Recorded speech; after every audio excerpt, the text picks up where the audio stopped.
കുമ്പളങ്ങ കൊണ്ട് ഒരു കിച്ചടിയാണ് നമ്മുടെ ഇന്നത്തെ റെസിപ്പി വീഡിയോ. അപ്പോൾ ഇന്ത്യൻ ക്ലാസിക് ഫിഷിൻ്റെ പുതിയൊരു വീഡിയോയിലേക്ക് എല്ലാവർക്കും സ്വാഗതം. കുമ്പളങ്ങയൊക്കെ ഇതേ ഒരു നേരിയ രീതിയിൽ അരിഞ്ഞെടുത്ത് വെച്ചിട്ടുണ്ട്. നമുക്കിനി ഏത് പാത്രത്തിലാണോ കുക്ക് ചെയ്യുന്നത് അതിലേക്ക് ഒരല്പം വെള്ളം ഒഴിച്ചു കൊടുക്കാം. ഞാനൊരു മൺപാത്രത്തിലാണ് കുക്ക് ചെയ്യുന്നത്. ഇതിലേക്ക് പാകത്തിനുള്ള ഉപ്പും കൂടി ചേർത്ത് അരിഞ്ഞു വെച്ചിട്ടുള്ള കുമ്പളങ്ങ പീസസ് കൂടി ഇട്ട് കൊടുത്ത് നമുക്കൊന്ന് വേവിച്ചെടുക്കാം. ഇതിലേക്ക് ഒരു പച്ചമുളക് കൂടി അരിഞ്ഞ് ചേർത്ത് കൊടുത്ത് നമുക്കൊന്ന് അടച്ചു വെച്ച് കുക്ക് ചെയ്തെടുക്കാം.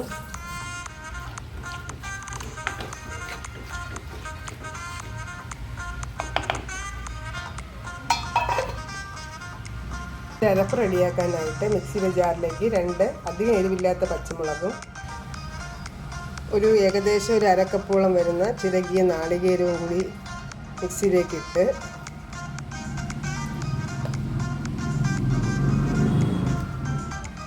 അല്പം ജീരകവും 2 ചെറിയ ഉള്ളിയും ചേർത്ത് ഒന്ന് ചതച്ചെടുക്കാം. നമ്മുടെ അരപ്പ് ഇവിടെ റെഡി ആയിട്ടുണ്ട്. ഇത് വെന്ത് വെള്ളം വറ്റാറായി വരുന്ന സമയത്ത് നമുക്ക് അരച്ച് വെച്ചിട്ടുള്ള ഈ അരപ്പ് ഇതിലേക്ക് ഇട്ട് കൊടുക്കാം. ഒരല്പം വെള്ളം ജാറ് കഴുകി ഒഴിച്ച് അതും കൂടി ഒഴിച്ചു കൊടുത്ത് നന്നായിട്ടൊന്ന് ഇളക്കി അരപ്പും കൂടി ഒന്ന് വേവിച്ചെടുക്കണം. ഇതിൻ്റെ വെള്ളമയമൊക്കെ ഒന്ന് വറ്റിക്കഴിഞ്ഞാൽ നമുക്ക് ഫ്ലെയിം ഓഫ് ചെയ്ത് ഇതിൻ്റെ ചൂട് നല്ലവണ്ണം ആറുന്നതിന് മുന്നേ ആയിട്ട് ഒരു ചെറിയ ചൂടുള്ള സമയത്ത് തൈര് ചേർത്ത് കൊടുക്കാം.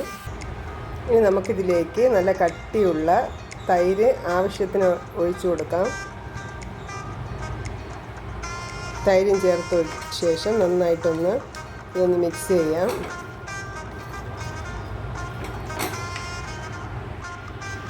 തൈര് കൂടി ചേർത്തതിന് ശേഷം ഉപ്പിൻ്റെ അളവൊക്കെ ഒന്ന് ടേസ്റ്റ് ചെയ്ത് നോക്കണം.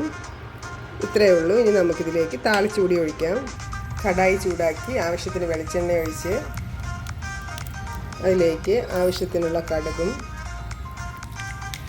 സ്ലിറ്റ് ചെയ്ത വറ്റൽമുളകും ചെറുതായി നുറുക്കിയെടുത്ത കുഞ്ഞുള്ളിയും കറിവേപ്പിലയും ചേർത്ത് നന്നായി മൂത്ത് വരുമ്പോഴേക്കും നമ്മുടെ കിച്ചടിയിലേക്ക് ഒഴിച്ച് കൊടുത്ത് ചൂടോടെ തന്നെ ഇളക്കി അപ്പോൾ തന്നെ അതിൻ്റെ ഫ്ലേവറൊന്നും പോകാതെ പെട്ടെന്ന് അടച്ചു വയ്ക്കണം. അപ്പോൾ കുമ്പളങ്ങ കൊണ്ടുള്ള ഒരു സിമ്പിൾ കിച്ചടി ഇവിടെ റെഡി ആയിട്ടുണ്ട്. നമ്മുടെ ഈ സിമ്പിൾ റെസിപ്പി എല്ലാവർക്കും ഇഷ്ടമായെന്ന് വിചാരിക്കുന്നു. മറ്റൊരു റെസിപ്പി ആയിട്ട് ഉടനെ കാണാം. വീഡിയോ കണ്ട എല്ലാവർക്കും താങ്ക്സ് ഫോർ വാച്ചിങ്.